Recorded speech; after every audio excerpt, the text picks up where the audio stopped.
दरख्वास्त करूंगा कि वो भी स्वागत करें सभी नेताओं।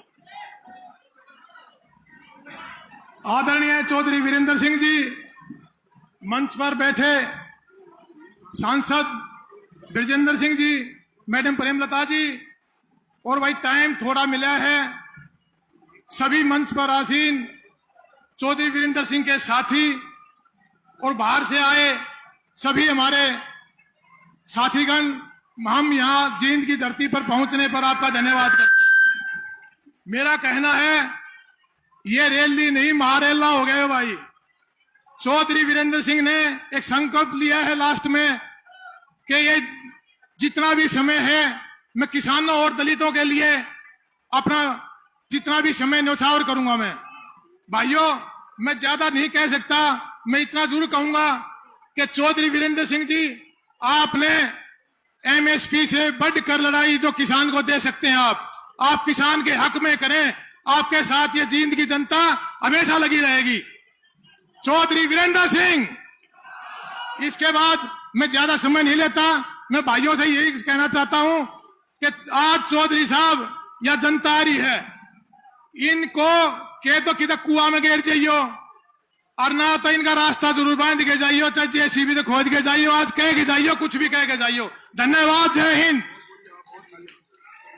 आपके सामने अभी एक ऐसी शख्सियत आने वाली है जिनका भाषण सुनने के बाद आप ये कहोगे कि बहुत बढ़िया नेता पंजाब से चल के आई हैं। सोनिया मान जी से मैं रिक्वेस्ट करता हूं कि वो मंच संभालें और अपना ओजस्वी भाषण, अपने ओजस्वी विचार आपके सामने रखें। किसान की बहुत बड़ी नेता है, ये नेत्री है सोनिया मान जी। वाहिगुरु जी का खालसा, वाहिगुरु जी की फतेह। राम राम मेरे ताऊ, मेरी ताई। मैं चौधरी महेंद्र जी का तहे दिल से धन्यवाद करती हूँ कि मेरे काफी टाइम बाद मेरे किसान भाइयों के साथ इनके दर्शन करवाए, मुझे इस स्टेज पे बोलने का मौका दिया। मैं एक ही बात कहना चाहती हूँ कि किसान आंदोलन में जिस तरीके से हम डटे रहे हैं, हमें उसी तरीके के साथ सरकार का हमेशा सामना करना चाहिए और एकजुटता के साथ रहना चाहिए। हरियाणा पंजाब का जो नारा है वो हमेशा बुलंद रहना चाहिए, ताकि हम हमेशा आने वाले समय में भी ऐसे आंदोलन लड़ते रहें। मेरी ताई, हमें औरतों का सम्मान करना चाहिए। आज के समय में हम देखते हैं बेटी बचाओ बेटी पढ़ाओ का नारा लगता है, हर बस के ऊपर लिखा होता है। ये लिखने की जरूरत हमें क्यों पड़ी? क्योंकि आज हमारे देश में हमारी बेटियां सुरक्षित नहीं हैं। हम मणिपुर में जाके देखते हैं किस तरह से बेशर्मी से हमारी बेटियों के साथ अत्याचार हो रहा है। हमारे समाज में बेटियों को बराबरता का हक देना चाहिए। जिस तरह से हमारी माएं, जिस तरह से हमारी बहनें खेतों में काम करती हैं, इस तरीके से जैसे गाड़ी के दो पहिए होते हैं, इसी तरीके से समाज में ये मर्द प्रधान समाज में बेटियों की भी उतनी ही इज्जत होनी चाहिए जितनी आदमियों की होती है। मैं चाहती हूँ अपनी माताओं, जैसे हमारे देश में माता की पूजा करते हैं, वैष्णो देवी की पूजा करते हैं, इसी तरीके से हमारी माँ बेटियों की भी उसी तरीके से आप इज्जत करें। और मैं साथ में एक बात रखना चाहती हूँ, किसानों के साथ जिस तरह से हरी क्रांति आई थी, हमारे देश में 3 गुना ज्यादा मुनाफा तो दिया किसानों को। मैं मानती हूं मैं किसान की बेटी हूं, पर उसके साथ हमारे किसानों का जो देसी बीज था, जो उनका खुद का बीज था, जो किसी से खरीदने की जरूरत नहीं थी, हमारे किसानों को दुकानों में पहुंचा दिया। वो जो हाइब्रिड बीज आया, मैं मानती हूं कि उसने हमें दुगनी तरक्की दी, दुगने पैसे दिए, पर उसके साथ कितनी सारी बीमारियां भी वो साथ में ही हमारे खेतों में लेके आया। कितनी सुंडी की वार होती है, कितने चिट्टे मच्छर की वार होती है, वो किसको भुगतने पड़ता है? हमारे किसानों को भुगतना पड़ता है। वो एक ही दुकानदारी है, वो एक ही कंपनी है जहां से वो बीज आता है, जहां से वो स्प्रे आती है उसके ऊपर डालने के लिए, वहां से ही वही कंपनियां कैंसर की बीमारियों का इलाज बनाती हैं। और फिर बोला जाता है स्प्रे मत डालिए, अगर स्प्रे ज्यादा डालेंगे तो सरकार किसान का अनाज नहीं लेगी। तो किसान क्या करे? पहले किसान की नीतियां ये डिसाइड करते हैं, मिनिस्टर सारे बैठ के बड़े बड़े कॉर्पोरेट कंपनियों के साथ बिजनेस की डील करते हैं और बाद में किसान के अनाज को ठुकरा देते हैं। मैं ये कहना चाहूंगी, किसानों को अपना फैसला खुद करना चाहिए और अपने देसी बीज को अपने पास संभाल के रखना चाहिए। फिर ये कहते हैं कुदरती फार्मिंग आनी चाहिए, ऑर्गेनिक फार्मिंग आनी चाहिए। कैंसर जैसी बीमारियां आपके घर में आ गई। ऐसे खेत हैं पंजाब हरियाणा में जिसकी जमीन को भी कैंसर हो गया।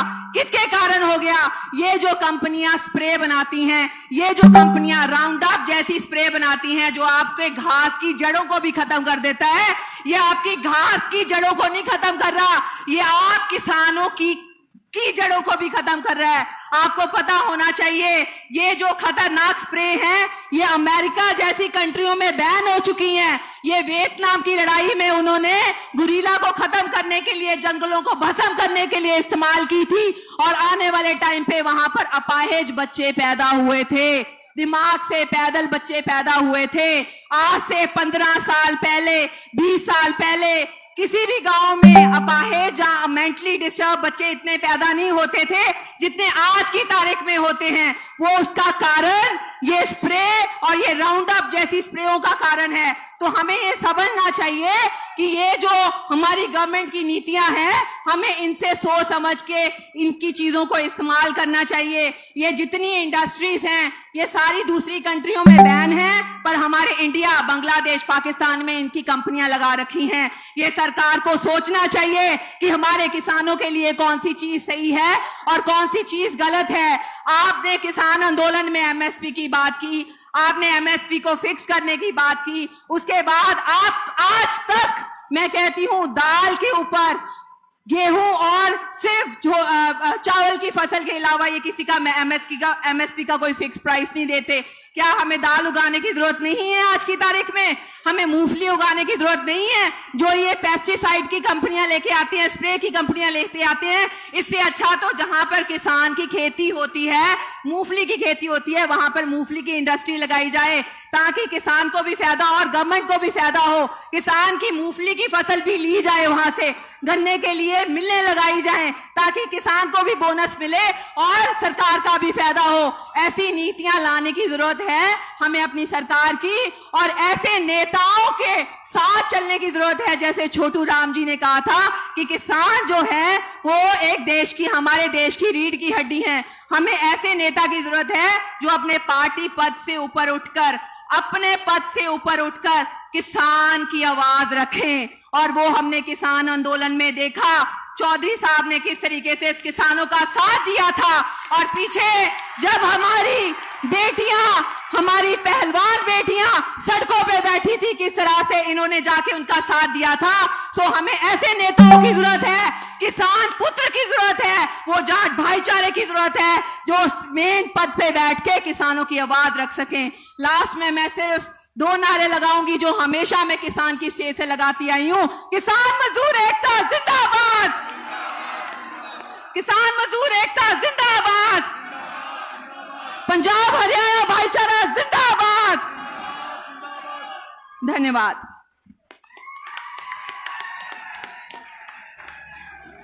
अब आपके मध्य में एक ऐसी नेत्री आई है जो एक बहुत बड़े महान व्यक्ति की दोहिती लगती हैं और बेरी से चलकर यहां पर आई हैं। उनका नाम है रेणुका पंडित, जो पंडित भगवत दयाल शर्मा जो मुख्यमंत्री हुआ करते थे किसी जमाने में, उनकी नाती है और यहां पर वीरेंद्र सिंह का पूरा समर्थन करने के लिए यहां आई है। ताड़ियों से उनका स्वागत कीजिएगा। रेणुका जी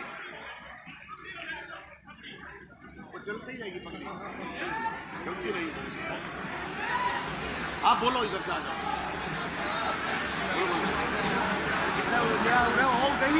नहीं लिया ना यार, पूरा ही लिया। जान दे, जान दे।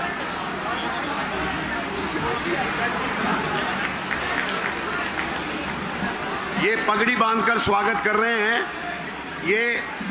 ये दमाना खाप के राजपूत समाज के लोग हैं जो वीरेंद्र सिंह जी का जो हमारे चंडीगढ़ से आए हैं, किसान के बहुत बड़े शोधकर्ता हैं, और मलिक साहब हैं, डीजी मलिक जी को सबको सम्मानित कर रहे हैं।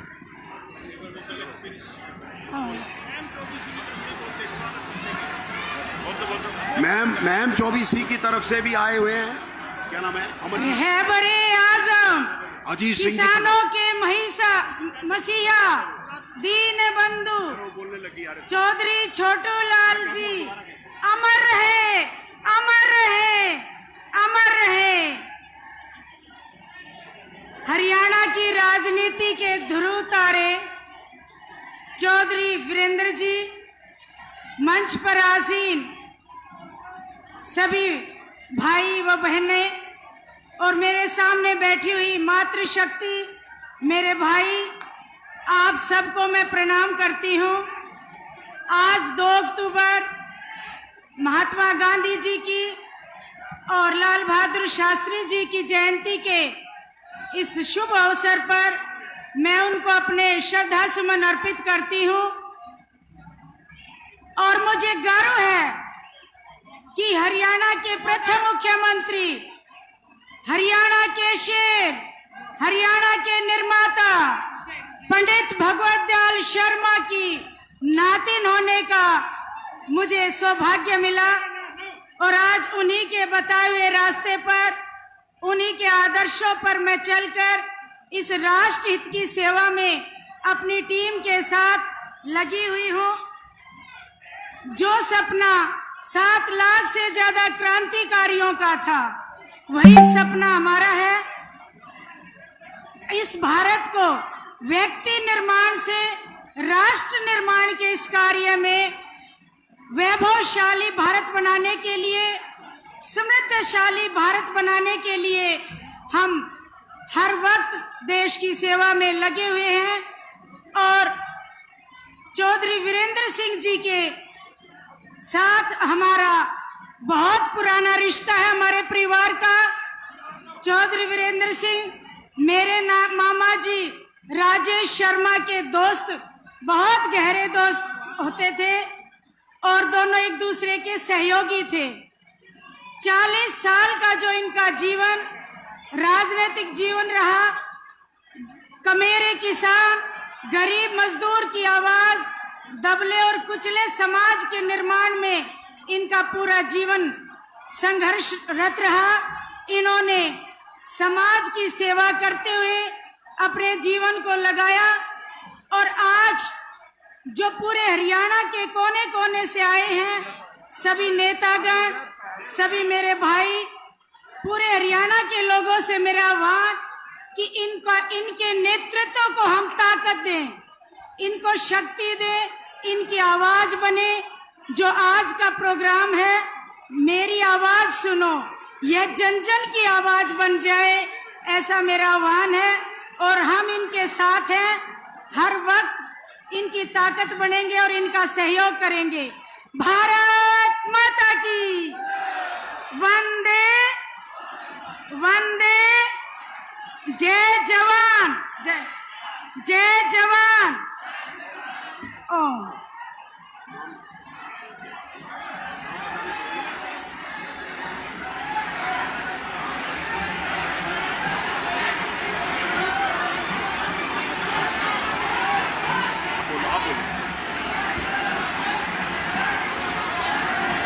अब मैं आप सबकी ओर से जो हमारे विशिष्ट अतिथिगण आए हैं, उनका हम शॉल भेंट करके स्वागत करेंगे।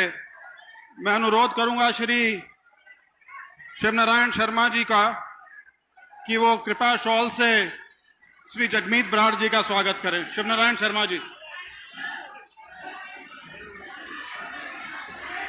मैं अनुरोध करूंगा श्री उदयवीर पूनिया जी से श्री MS मलिक का शॉल भेंट करके स्वागत करें। अब मैं अनुरोध करूंगा श्री आतिल जी से कि वो देवेंद्र शर्मा जी का शॉल भेंट करके स्वागत करें। अब मैं अनुरोध करूंगा श्री जय भगवान गोल जी का कि वो श्री RS घुमन जी का शॉल भेंट करके स्वागत करें। मैं अनुरोध करूंगा सुरेंद्र ढोल जी का कि वो श्री धूप सिंह पूनिया का जयपुर से उनका शॉल भेंट करके स्वागत करें। मैं अनुरोध करूंगा मेरी माता जी श्रीमती प्रेमलता जी से कि वो सोनिया जी का शॉल भेंट करके स्वागत करें।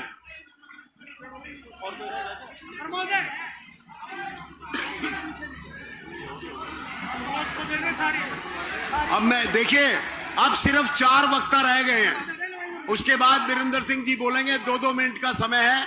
मेरे भाई धूप सिंह जी आए हैं, जयपुर से चल के छात्र नेता थे, बहुत बड़े किसान नेता है वहां के, वो आए हैं, वो अपने विचार रखे। धूप सिंह बेनीवाल जी, मैं 2 मिनट के लिए बैठो। एक बार बहने बैठे, सभी बहने बैठे, बहुत बड़े बड़े फैसले होने, सभी बहने बैठे। एक बार परमादरणीय आज के मुख्य अतिथि चौधरी वीरेंद्र सिंह जी, हमारे हिसार के सांसद चौधरी ब्रजेंद्र सिंह जी और स्टेज पे बैठे हुए सभी नेतागण, एक्सपर्ट्स, कृषि विशेषज्ञगण और मैं सभी यहाँ पधारी हुई सारी जनता का इस स्टेज की तरफ से बहुत बहुत आभार व्यक्त करता हूँ, स्वागत करता हूँ। देखिए, देश की आजादी के बाद हरियाणा की सरजमी पे पैदा होके और राजनीति में, सामाजिक जीवन में हरियाणा और पंजाब से बाहर जिसने इतना बड़ा नाम कमाया है वो 2 लोग हैं। एक थे चौधरी देवीलाल जी, जो उप प्रधानमंत्री भी थे, इस नाते सीएम भी थे, और दूसरे जिसको दुनिया सुनने आती है, दूसरे प्रदेशों में मिलने आती है, चौधरी वीरेंद्र सिंह जी, जिसका कोई साने नहीं, जिसका बड़े बड़े विद्वान जिसको सुनने और समझने के लिए आते हैं। इतने स्पष्ट, इतने साफ सुथरे, बेदागी नेता, हमें इस बात का बहुत फख्र है कि चौधरी वीरेंद्र सिंह जी, एक बार हमने शिक्कर में इनकी मीटिंग करवाई थी, बहुत बड़ी मीटिंग थी, 5 घंटे लेट हो गए थे किसी वजह से। ये जनता, ये समझिए कि करीब करीब 60% लोग उठ के चले गए थे। जब चौधरी वीरेंद्र सिंह जी बोलने लगे, मुझे ये बहुत ही आश्चर्य हुआ ये देख के कि लोग जो चले गए थे सुनने के लिए, स्टेज पे माइक से सुन सुन के, वो सब लोग वापिस सभा में आके बैठ गए। मैंने उससे पहले ये अंदाजा नहीं लगा था कि चौधरी वीरेंद्र सिंह किसी भी टॉपिक पे इतनी गहराई से और इतना स्पष्ट भी बोल सकते हैं। इन्हीं के पुत्र चौधरी ब्रजेंद्र सिंह जी के पास कोई हमारा काम हुआ। एक बार जयपुर से 8-10 लोग मेरे साथ आए, इनसे कोई सिफारिश करवानी थी एज एमपी। कुछ लोग वहां हरियाणा के बैठे हुए थे, हम भी वहीं बैठे हुए थे। ये उनसे बात कर रहे थे कि आपका काम बिल्कुल वाजिब नहीं है, होने वाला नहीं है, मगर मैं फोन करूंगा, लिख के दूंगा, क्योंकि तुम मेरे हल्के के हो, क्योंकि मैं आईएएस रहा हूं, मुझे पता है ये काम हो नहीं सकता, तुम नाराज हो जाओगे, इसलिए इस मजबूरी में मैं लिख के दूंगा और तुम्हारे सामने फोन करूंगा।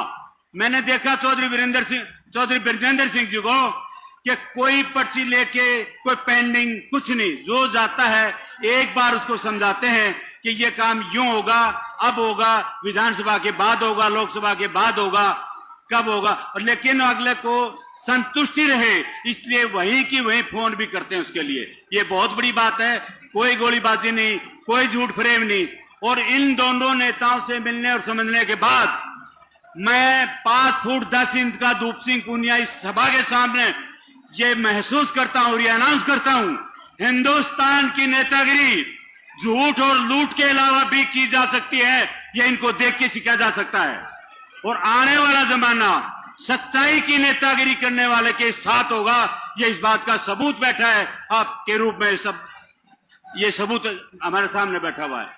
मेरे को थोड़ा सा कुर्ता मेरा भाई खींच रहा है और ये सामने बैठा है कि भाई शॉर्ट कर, मेरे को इतना ही समय मिला था, इसके लिए मैं आपका बहुत बहुत धन्यवाद करता हूं। आपने मुझे सुना, बहुत बहुत धन्यवाद साहब। बहुत बहुत धन्यवाद पुनिया जी।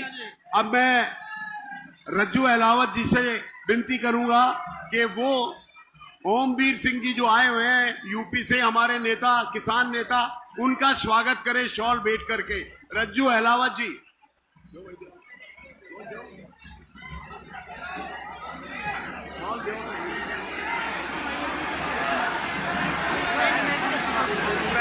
प्रमोद अरे प्रमोद प्रमोद अरे प्रमोद जी कहिए प्रमोद हेलो प्रमोद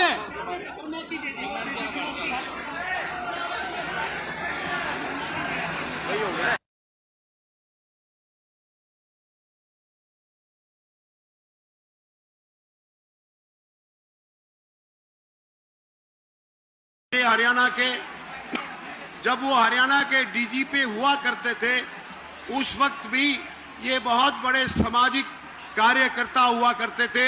कोई भी इनके द्वार पर आया करता था तो द्वार खुले रखा करते थे, कोई समस्या होती थी तो उसको सुलझाया करते थे।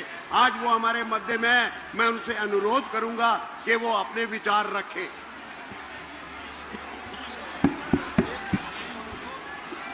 मेरी आवाज सुनो। समारोह के अध्यक्ष परम आदरणीय चौधरी वीरेंद्र सिंह जी, मंचासीन परम आदरणीय श्रीमती प्रेमलता जी, बेटी सोनिया मान जी, हिसार से सांसद चौधरी विजेंद्र सिंह जी, मेरे बहुत पुराने साथी सरदार जगमीत सिंह बराड़ जी, राजस्थान से किसान नेता चौधरी दीपराम पूनिया जी,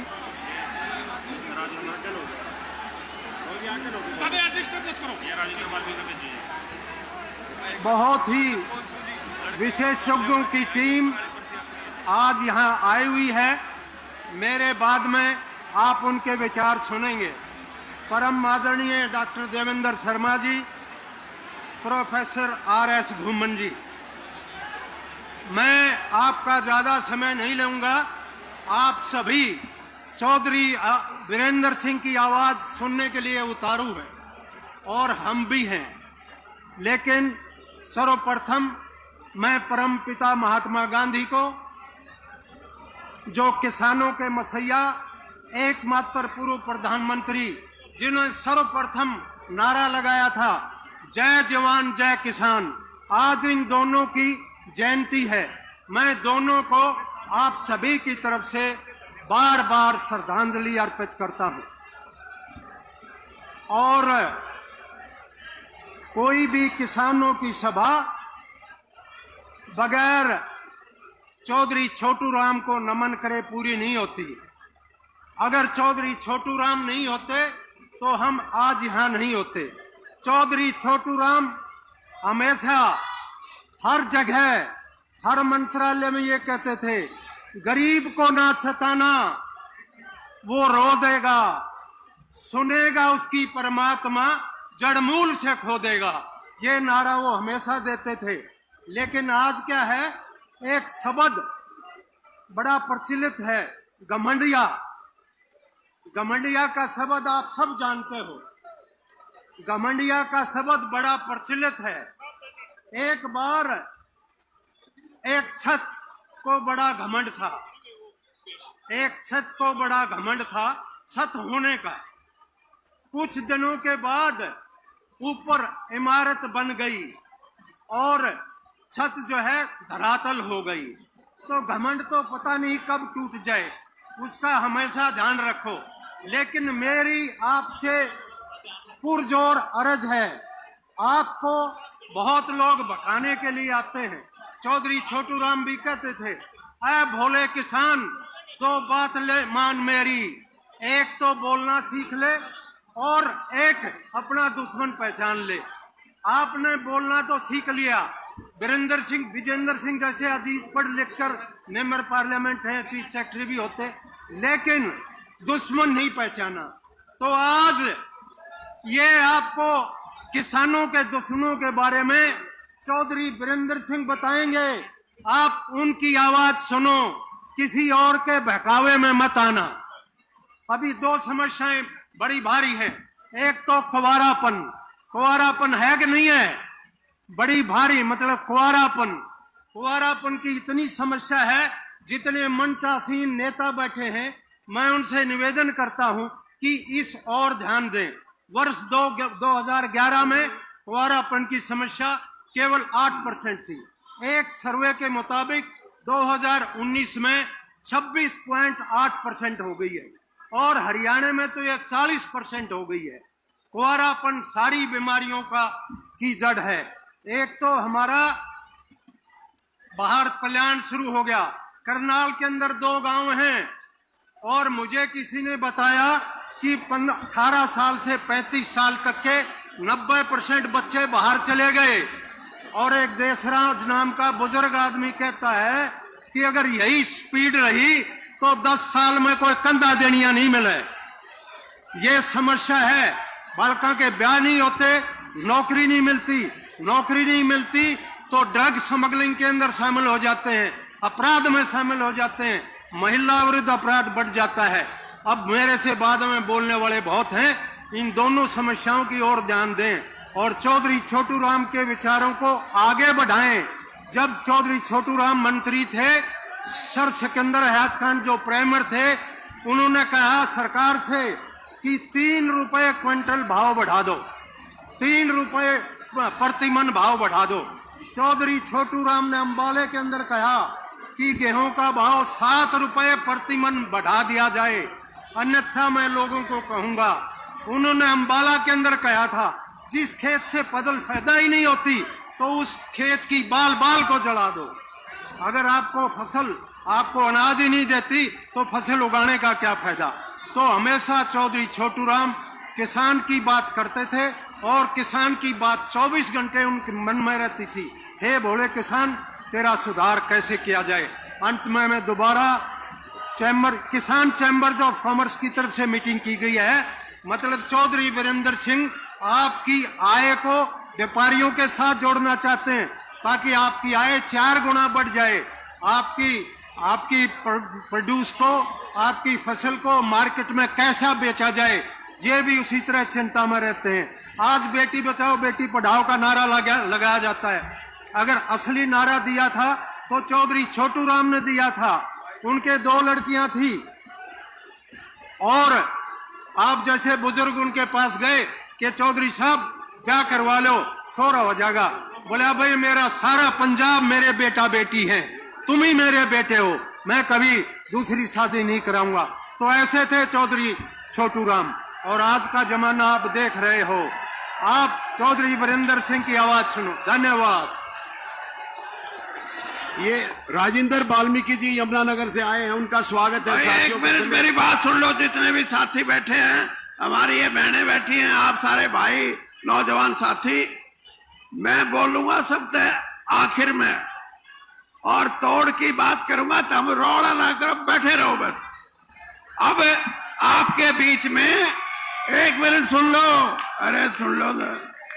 अब आपके बीच में एक ऐसे अर्थशास्त्री कृषि के जिनके लेख आप पढ़ते हो अखबारों में और जिसने किसान के लिए, खेती के लिए वो काम किया है जिससे आज किसान मजबूती की तरफ बढ़ रहा है, उनका नाम है देवेंद्र शर्मा। और उन्होंने, 1 मिनट सुनो, मैंने जब कहा कि जी आप हमारे कार्यक्रम में आना, तो वो ने बोले जी मैं तो प्रोफेसर आदमी, पढ़े लिखे आदमी, आपके तो राजनीतिक प्रोग्राम है। मैंने उनको कहा कि राजनीति से ऊपर उठ के प्रोग्राम है और ऐसा प्रोग्राम है जो गरीब कमेरे के लिए, किसान के लिए, मजदूर के लिए है। वो जब तक बात करे एक एक बात को सुनना और उसको ग्रहण करना कि कितने विद्वान और कितने खेती के लिए, किसान के लिए, गरीब के लिए है। देवेंद्र शर्मा जी, तालियों से स्वागत कीजिए। माननीय चौधरी वीरेंद्र सिंह जी, सर अक्सर लोग ये बात करते हैं कि बदलाव कैसे आएगा। सर बदलाव ऐसे आएगा, बदलाव ऐसा आएगा जो चौधरी साहब ने आज दिखाया है। आप ही लोग वो बदलाव लेके आएंगे।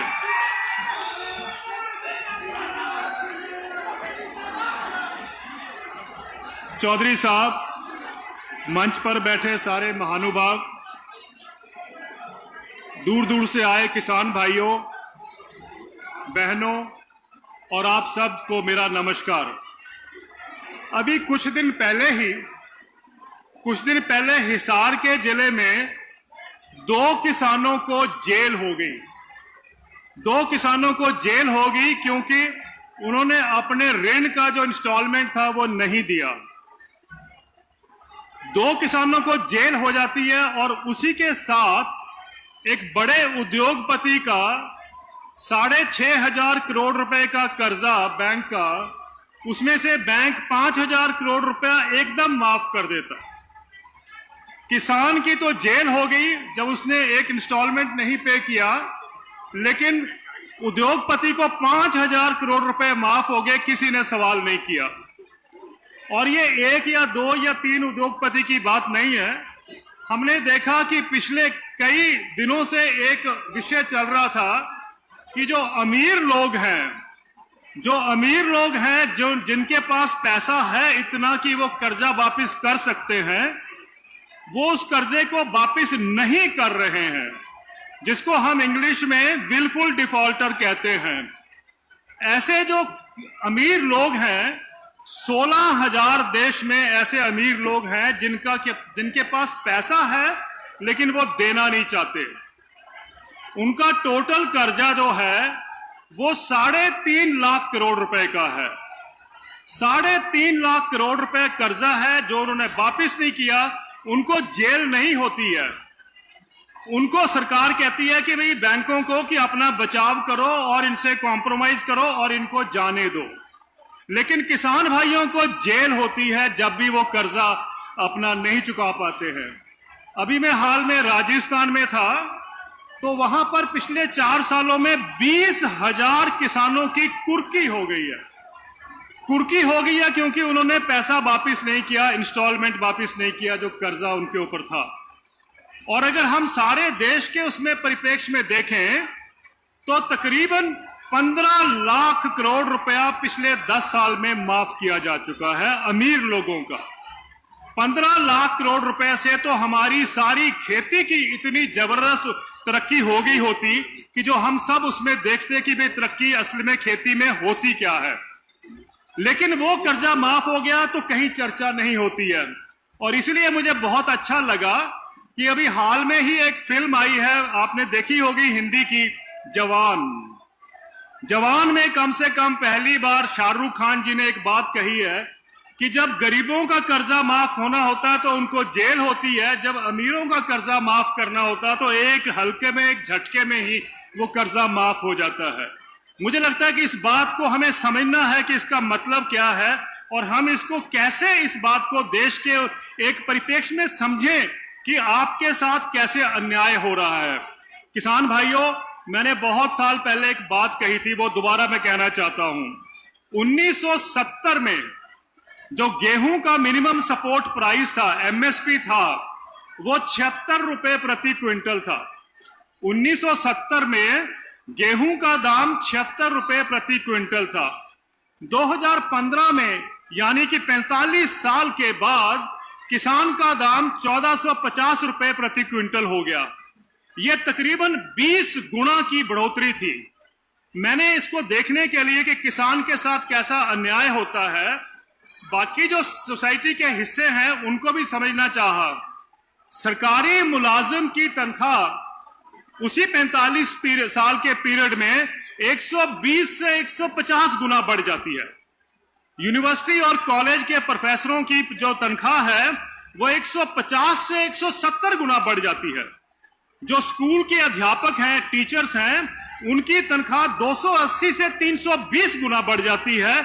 और किसान की जो आय है खेती के गेहूं के दाम से अगर हम देखते हैं तो वो 20 गुना बढ़ती है। आप मानेंगे कि अगर बाकी sub section of the society की भी उसी गति से इनकम बढ़ी होती तो आधे तो मर चुके होते, आत्महत्या कर चुके होते और आधे नौकरियां छोड़ चुके होते।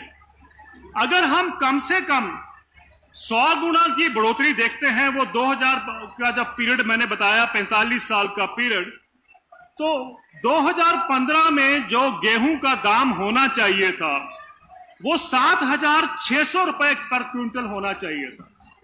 7,600 रुपए पर क्विंटल होना चाहिए था, जिस तरीके से सरकारी मुलाजमों की, प्रोफेसरों की, स्कूल टीचर्स की तनख्वाह बढ़ी थी, और आपको मिले थे 1450 रुपए। अब देख लीजिए, आपका हक बनता था 7,600 रुपए प्रति क्विंटल पाने का, लेकिन आपको मिला 1450 रुपए। ये जो अन्याय जो है पिछले 75 साल से होता आ रहा हमारे देश में, कि हम नहीं चाहते कि किसान को एक वाजिब दाम दिया जाए, हम नहीं चाहते कि किसान तरक्की करे, हम चाहते हैं कि किसानों को खेती से बेदखल करके शहरों में मजदूर बनाया जाए। ये हमारी राष्ट्रीय जो एक सोच है वो ये है कि किसान बहुत देश के ऊपर बोझ बन गया है, अब इस बोझ को उतारा जाए। उतारा जी कैसे जाएगा कि आपको खेती से बेदखल करके शहर में लाएं, शहर में मनरेगा की वर्कर्स की जरूरत शहर में तो नहीं है, लेकिन दिहाड़ी मजदूर की जो जरूरत है उसको आप पूरा करेंगे। तो खेती के दो ही काम रह गए हैं कि एक तो आप दिहाड़ी मजदूर का काम करिए, उसकी पूरी रिक्वायरमेंट है उसको देखिए, और दूसरा है कि आप उद्योगों के लिए सस्ता जो उनका प्रोड्यूस है या रॉ मटेरियल चाहिए वो आप देंगे। किसान भाइयों, ये क्या कारण है कि कोई भी सरकार आती है तो जब भी किसान को पैसे देने की बात करते हैं तो सब हाथ पीछे खींच लेते हैं, क्योंकि सबको लगता है कि अगर आपको ज्यादा दाम मिल गया, आपकी हालत ठीक हो गई, तो उनका भविष्य खत्म हो जाएगा। यह आपको जानना है कि जिस दिन आपकी ताकत या आपके हाथ में ज्यादा पैसा आएगा तो ये पॉलिटिक्स और ये इकोनॉमिक्स का कोई ज्यादा मतलब नहीं रह जाएगा। इसीलिए प्रयास ये होता है कि आप वहीं के वहीं रहो। प्रयास है सरकारों का कि किसान ना उठ ना पाए। उस सारी नीतियों को अगर हम समझने का प्रयास करते हैं तो यही मुझे नजर आता है। अब इसमें होना क्या चाहिए? आज जो हम बैठे हैं, जो आज एक आवाज दी जा रही है बदलाव की, उस बदलाव में हमें समझना है, और चौधरी साहब भी इस बात से पूरा सहमति रखते हैं कि एक ही तरीका है कि हम किसान को उठा सकते हैं।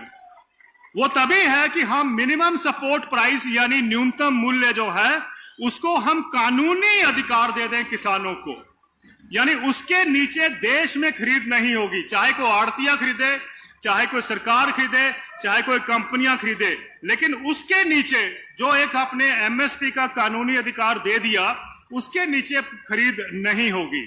जिस दिन ये हो जाएगा किसान भाइयों, तो आप देखेंगे कि खेती जो है इतनी प्रगति पर जाएगी, क्योंकि आपके हाथ में जब पैसा आएगा तो वो आफ्टर ऑल आप भी तो बाजार में खर्चोगे। इसी तरीके से इकोनॉमिक्स का जो ढांचा है कि डिमांड बढ़ती है और प्रगति होती है, तो वो करने के लिए मुझे लगता है कि सबसे जरूरी चीज ये है कि किसान को उसका हक दिया जाए, किसान को उसका जो दाम मिलना चाहिए वो दिया जाए। और आप भी कभी संकोच मत करिए, जब एमएसपी का गेहूं का 50 रुपए बढ़ गया, धान का 75 रुपए बढ़ गया, तो आप ये मत सोचिए कि सब ये आपके लिए बहुत कोई सरकार ने मेहरबानी की है। अभी तो मैंने आपसे कहा कि जब गेहूं का दाम 2015 में जब 1450 रुपए था, तब आपको 7,600 रुपए प्रति क्विंटल दाम मिलना चाहिए था। और वो देश के अब जो कहते हैं ना कि महंगाई बढ़ गई, महंगाई का ठेका आपके कंधे पे नहीं है। वो सारे समाज को बैठ के देखना पड़ेगा कि हम कैसे किसानों का उत्थान कर सकते हैं। और जाते जाते एक बात मैं बताना चाहता हूं कि किसानों के ऊपर 16 साल में एक बहुत बड़ा अध्ययन हुआ जिसने बताया कि 2000 और 2016 के बीच में किसानों को 45 लाख करोड़ रुपए का नुकसान हुआ। भाइयों और बहनों, कहीं दुनिया में इसकी चर्चा नहीं होती है। अगर इंडस्ट्री का नुकसान हो जाए 5,000 करोड़ रुपए का तो हंगामा हो जाता है इस देश में, लेकिन किसानों का 45 लाख करोड़ रुपए का नुकसान हुआ 16 सालों में। किसी ने आपकी सुध नहीं ली, किसी ने आपकी सुध नहीं ली। वो इसलिए है क्योंकि हम अपनी आवाज को किसानी के नाम पर नहीं बुलंद करते हैं। हम किसी ना किसी धर्म में, किसी ना किसी कास्ट में बंटे रहते हैं। लेकिन अगर आप ये सोच लो कि हमें बदलाव जो लाना है इस तरीके से लाना कि हम सब किसान के लिए खड़े होंगे, ना कि किसी पार्टी, किसी धर्म, किसी जात पात के लिए होंगे, तो आप देखेंगे कि आपकी आवाज सुनी जाएगी। मैं ये आपको बताना चाहता हूं कि अगर इस देश में एक चाय वाला प्रधानमंत्री बन सकता है तो चौधरी साहब इस देश में ट्रैक्टर वाला भी प्रधानमंत्री बन सकता है। और वो तभी हो पाएगा जब आप सब मान के चले कि हम किसान हैं। जिस दिन आपने ये सोच लिया कि आप किसान हैं, किसान की तरह ही वोट करेंगे, तो मेरा आपसे दावा है कि आपकी सरकार बनेगी और आपका ही प्रधानमंत्री बनेगा। ये आपके हाथ में वोट की ताकत है।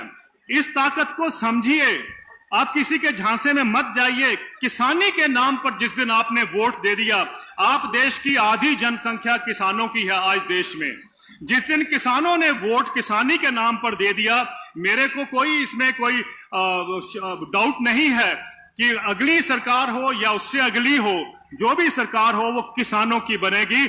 मैं तो उस दिन का इंतजार कर रहा हूं कि एक दिन एक ट्रैक्टर चलाने वाला भी इस देश का प्रधानमंत्री बने। बहुत बहुत धन्यवाद।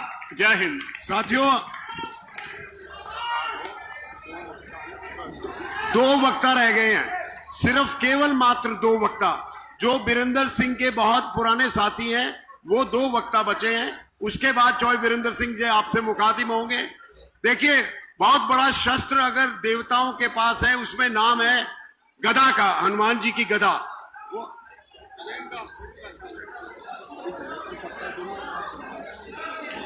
ये और वृंदा जी, ये जो गदा है हनुमान जी की, वो युवा शक्ति बदलाव की ओर के साथी जितने हैं वो चौधरी साहब को वो हनुमान जी की गदा भेंट करना चाहते हैं। ताड़ियों से स्वागत कीजिए चौधरी साहब। और वृंदा जी जो शिवनारायण जी की बेटी है, वो प्रेमलता जी का शाल से उड़ाकर उनका स्वागत करना चाहती हैं। वृंदा जी भी आए।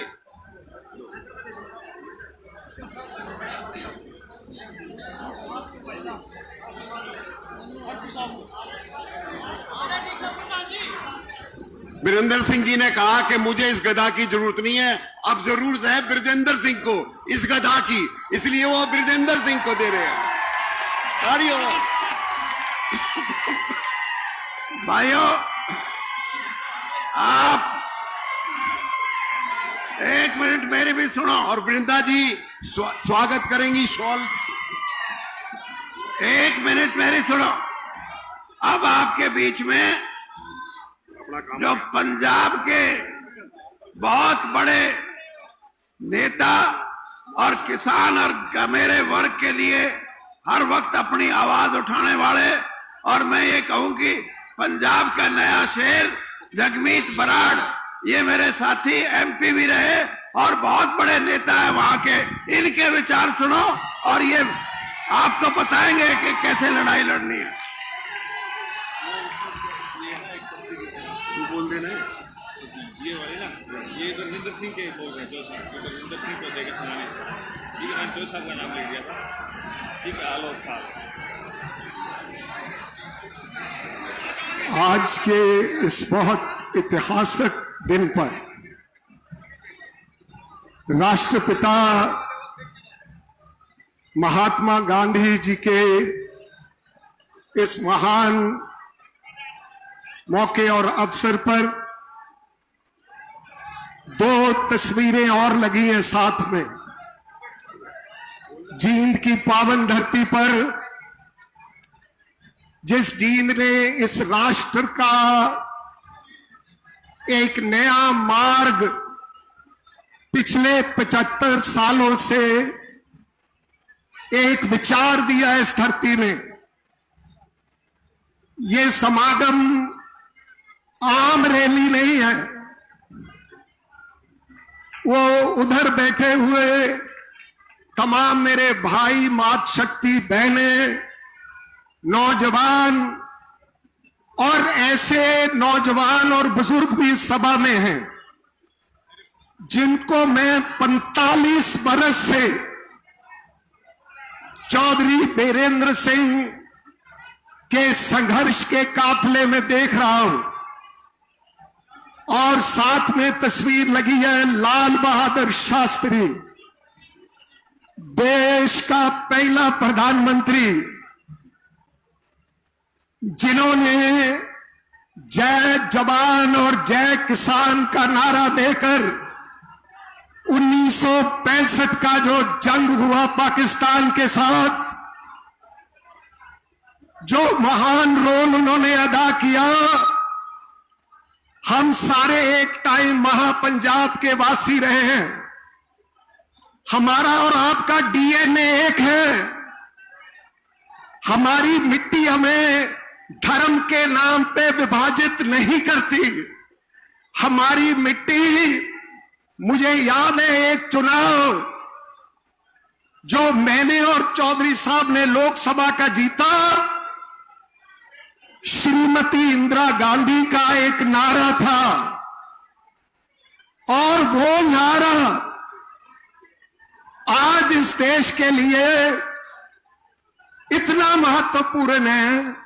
वो नारा था चौधरी वीरेंद्र सिंह जी, मेरी बहन प्रेमलता, मेरे पुत्र ब्रजेंद्र सिंह और स्टेज पे बैठे मलिक साहब, राजस्थान हरियाणा के बहुत समस्त नेता। वो नारा था, ना जात पर ना पात पर, इंदिरा जी की बात पर मोर लगेगी हाथ पर। ना जात पर ना पात पर। आज ये को मानना तो क्या था, एक दिन मेरे से पहले उनको एक्सपेल कर दिया गया वर्किंग कमेटी से। कोई मर्यादा नहीं तोड़ी थी, कोई अपशब्द नहीं कहा था, लेकिन इसलिए चौधरी वीरेंद्र सिंह जितना बड़े कद का नेता जब कांग्रेस ने बर्खास्त किया, मुझे याद है 19 तारीख को मैंने प्रेस कॉन्फ्रेंस में वर्किंग कमेटी के मेंबर के तौर पर और मेंबर पार्लियामेंट के तौर पर कहा कि अगर स्वामीनाथन रिपोर्ट लागू करने के लिए आप कांग्रेस से उनको बर्खास्त करते हैं तो मैं भी कांग्रेस की वर्किंग कमेटी से इस्तीफा देता हूं, और मैंने वो इस्तीफा दिया। आज वो योगी आदित्यनाथ मुख्यमंत्री हैं उत्तर प्रदेश के, आपको समझना होगा किताबों के जरिए